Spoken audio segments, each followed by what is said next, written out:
কাবুগঞ্জে মাদক পাচারকারী ও পুলিশের সংঘর্ষ, সন্দেহজনক হিরোইন সহ আটক দুই যুবক। গোপন খবরের ভিত্তিতে সোনাই পুলিশের এক অভিযানে সন্দেহজনক হিরোইন সহ আটক দুই যুবক। পুলিশের সাথে মাদকদ্রব্য বিক্রি করতে গিয়ে হাতে নাতে ধৃত দুই পাচারকারী।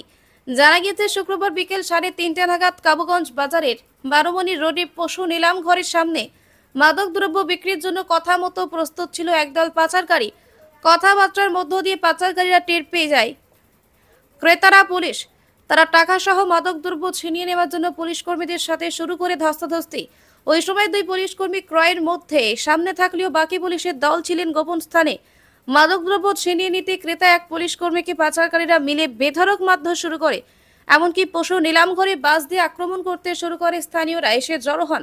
বাকি পুলিশ কর্মীরা বেরিয়ে আসার আগে স্থানীয়দের কাছে বাঁচানোর জন্য আবেদন করলেও কেউ এগিয়ে আসেনি বলে জানান এক পুলিশ কর্মী।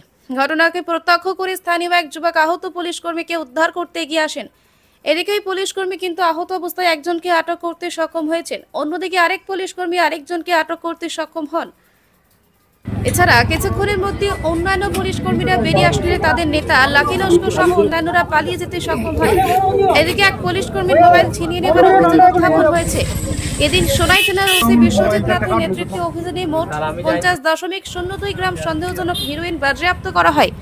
তার সঙ্গে পাচারকারী দলের যে দুইজনকে আটক করা হয়েছে তারা হলো নগদীগ্রাম 3য় খণ্ডের বাসিন্দা মবিতুল হোসেন লস্করের পুত্র জাহিদ লস্কর বয়স 22 এবং নরসিংহপুর 3য় খণ্ডের বাসিন্দা মহিমউদ্দিন লস্করের পুত্র আসিফ উদ্দিন লস্কর বয়স 18। তাদের বিরুদ্ধে এনডিপিএস অ্যাক্টের অধীনে কর্তব্যরত পুলিশ কর্মীদের ওপর প্রাণঘাতী হামলার অভিযোগে মামলা রুজু করে আগামীকাল অর্থাৎ শনিবার আদালতে সোপর্দ করা হবে বলে পুলিশ সূত্রে জানা গিয়েছে। এবং তাদের সাথে মাদকদ্রব্য পাচারে লিপ্ত অন্যদেরকে পাকড়াও করতে পুলিশ সচেষ্ট রয়েছে বলে জানা যায়।